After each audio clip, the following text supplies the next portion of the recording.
안녕하세요. 뉴스반장입니다. 그 군에 의무 복무를 다녀온 우리 병사들한테 이 주택 청약에 가점을 주는 공약을 발표를 하셨더라고요, 어제. 그런데 이것도 제 공약하고 똑같더라고요. 제가 7월 초에 이야기했던 공약하고 아니 숫자까지 똑같고 토시 하나 안 틀리고 똑같은 제 질문입니다. 아니 제 질문 들으시고요. 네. 그 뭐 정해요. 저는 나무 공약을 좋다고 생각하면 뺏길 수는 있다고 생각합니다. 근데 제가 물어볼게요. 그 공약을 이해를 하고 계시는지 모르겠습니다. 혹시 직접 주택 청약 같은 거 이렇게 통장 만들어 보신 적 있습니까? 아니 저는 뭐 집이 없어서 만들어오진 못했습니다만. 집이 없어서 만들어오진 못했습니다만. 집이 없으면 만들어야죠, 오히려. 네. 아니 한 번도 해본 적은 해본 적은 없고. 없습니다만은. 네. 저 말씀을 이렇게 하셨어요. 거기에 주택 청약 가점을 왜 5점을 주는지 아십니까? 왜 5점을 주는지 아십니까? 지난해 9월 23일 국힘당 대선 경선 TV 토론회에서 유승민 경선 후보의 주도권 토론에 주택 청약 통장을 만들어 본 적이 있느냐는 질문에 윤석열 대선 후보가 답한 답변입니다. 그는 그날 집이 없어서 만들어 보지 못했다며 한 번도 해본 적이 없다고 분명히 말했는데요. 그 부분만 다시 한번 들려드리겠습니다. 그 공약을 이해를 하고 계시는지 모르겠습니다. 혹시 직접 주택 청약 같은 거 이렇게 통장 만들어 보신 적 있습니까? 아니 저는 뭐 집이 없어서 만들어오진 못했습니다만은. 집이 없으면 만들어야죠, 오히려. 네. 아니 한 번도 해본 적은 적은 없습니다만은. 여러분께서는 어떻게 들으셨나요? 이게 단순한 말 실수로 들리시나요? 아니면 진짜 한 번도 해본 적이 없는 사람의 자기 고백처럼 들리시나요? 당시 윤 후보는 자기가 말한 대로 주택 청약이 뭔지도 몰랐을 뿐만 아니라 그게 무슨 제도인지조차 알고 있지 않았습니다. 집이 없으면 당연히 해야 되는 주택 청약 제도를 집이 없기 때문에 청약을 안 했다는 말로 그 사실을 자신이 증명해 줬는데요. 이건 속일 수 없는 팩트입니다. 그런데 이제와 이게 단순한 말실수였다고 주장한다면 그건 거짓말이 되는 거죠. 일반적인 사람이라면 그때 정말 몰랐다.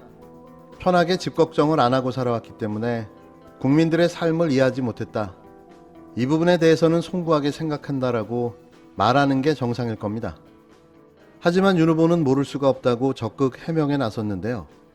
눈에 보이는 거짓말을 아무렇지도 않게 하고 있는 거죠. 이에 배우 문성근 씨는 이분은 거짓말을 하면 안 되는 것조차 모른다. 이래서 대학생 때까지 아버지한테 맞으며 컸나라고 직격탄을 날렸는데요. 이일 정치권에 따르면 문성근 씨는 이날 자신의 트위터를 통해 국힘당에서 후보 교체론이 더 거세지겠네요. 신년 가족 모임이 끝나면이라며 이같이 밝혔습니다. 앞서 지난달 31일 윤석열 공식 유튜브 채널에 공개된 성렬이 형네 밥집 영상에서 셰프로 변신한 윤 후보는 과거 논란이 됐던 주택 청약 통장 발언에 관한 질문을 받았는데요. 그는 이렇게 말했습니다. 궁금한 것 무엇이든 물어볼 수 있다. 어떤 질문하고 싶으세요? 이런 얘기 해도 될지 모르겠는데 이거는 조금 이제 이슈가 됐던 얘기긴 한데 정말 궁금했거든요. 주택 청약 통장 그 발언 실제로 모르셨던 걸까요? 내가 그때 집이 없어서 안 했습니다. 이런 얘기했죠. 관심이 없었다. 네. 아니 모를 수가 없죠. 그래서 그러니까 저는 그게 궁금했어요. 청약 그 통장 때문에 네. 이 사건도 많이 생겨요. 그런 왜 또 부정한 그쵸. 것들이 많잖아요. 네네. 그러니까 해명을 해도 해명은 또 기사로 안 내. 그쵸. 그게 전 좀 속상하더라고요, 개인적으로. 근데 뭘 개의치는 않으신데 아니 제대로 얘기를 해서. 집이 없으니까 주택 가져가야지. 집 있는 사람이 뭐 그쵸. 말이 안 되는 얘기고. 네, 맞아요. 맞습니다. 윤 후보는 음식점을 운영하며 손님으로 온 워킹맘과 직장인 여성에게 시그니처 블랙 파스터를 대접했는데요. 음식을 맛본 손님은 물어봐도 될지 모르겠다며 주택 청약을 진짜 몰랐냐고 질문을 건넸습니다. 이에 윤 후보는 제가 집이 없어서 안 했습니다. 이런 얘기를 해줘야라고 논란의 발언을 언급하면서 모를 수가 없다. 청약 통장 때문에 사건도 많이 생긴다고 답했는데요.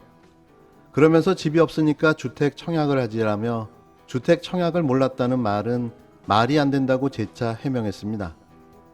이와 관련해 문성근 배우는 아직 지지 후보를 정하지 못한 분들께 윤석열 후보한테 토론에 나서라고 압박 좀 해달라, 뭘 알아야 찍지요라고 윤 후보를 에둘러 비판하기도 했는데요. 윤 후보가 현재 우리나라 경제시장을 비판한 것을 두고는 윤 후보는 나라가 망했다는데 다른 선진국 대비 코로나 대응을 잘한 것도 긍정적으로 작용했겠지요라고 비꼬았습니다. 해당 글과 함께 문 씨는 한 기사 링크를 게재했는데요. 산업통상자원부가 지난 1일 발표한 2021년 연간 수출입 동향 보고서였습니다. 보고서에 따르면 지난해 우리나라 수출이 전년 동기 대비 25% 이상 증가했으며 지난해 연간 수출액과 무역액이 각각 6,445억 달러와 1조 2,596억 달러를 돌파하며 사상 최고치의 기록을 갱신했다는 내용이었습니다. 이에 따라 2019년과 지난해 전년 대비 마이너스 성장률을 기록했던 수출은 3년 만에 플러스 성장률로 돌아섰는데요. 같은 기간 수입은 31.5% 늘어난 6,150억 5천만 달러를 기록했습니다.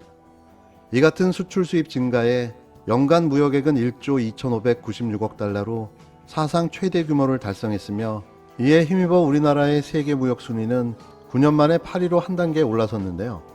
2007년에서 2009년 11위였던 우리나라 무역 순위는 2010년 9위로 올라섰으며 2012년 8위까지 상승했다가 2013년 다시 9위로 내려온 뒤 줄곧 9위 자리를 유지했습니다.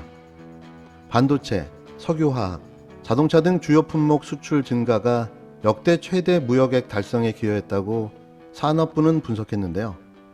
지난해 15대 주요 품목 수출이 모두 두 자릿수의 증가율을 기록했는데 이처럼 15대 전 품목의 수출이 증가한 것은 2000년 이후 처음인 겁니다.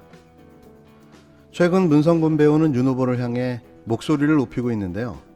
최근엔 윤 후보와 박근혜 전 대통령을 비교하면서 꼭 찍어 먹어보고 후회할 건가라며 전두환 찬양, 유감, 사과, 개사과, 문상, 안문상, 앞으로도 또 얼마나 갈팡질팡 할까라고 직격했는데요.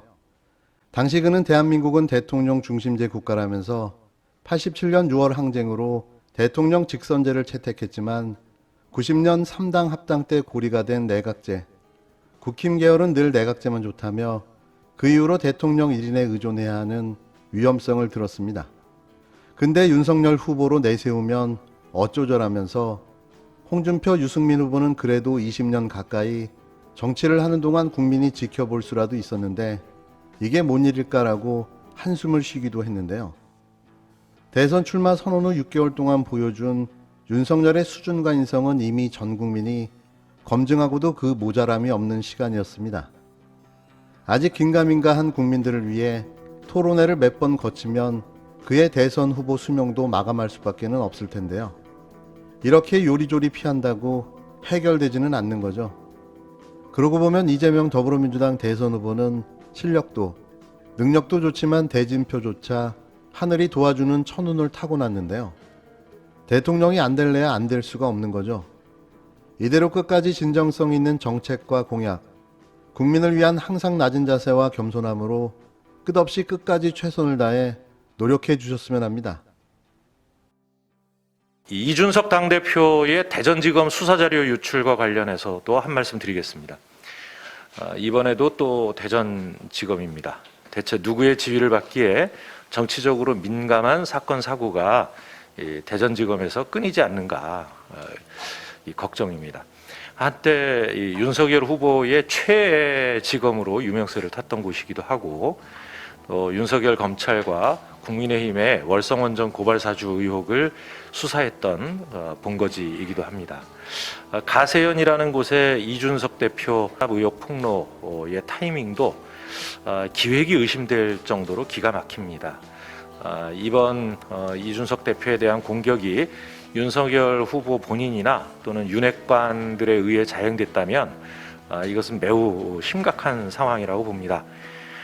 이 자당의 대표가 말을 안 듣는다고 검찰의 수사 자료를 빼돌려서 공격에 나서는 그야말로 검찰 사상, 아니 헌정 사상 유례없는 초유의 사태가 아닌가 합니다.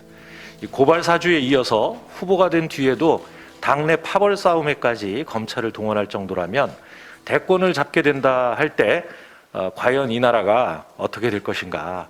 검찰공화국이 되는 것은 시간 문제가 아닌가. 윤석열 후보가 꿈꾸는 검찰에 의한, 검찰을 위한 대한민국의 미래가 어떻게 될지 참으로 끔찍하기만 합니다.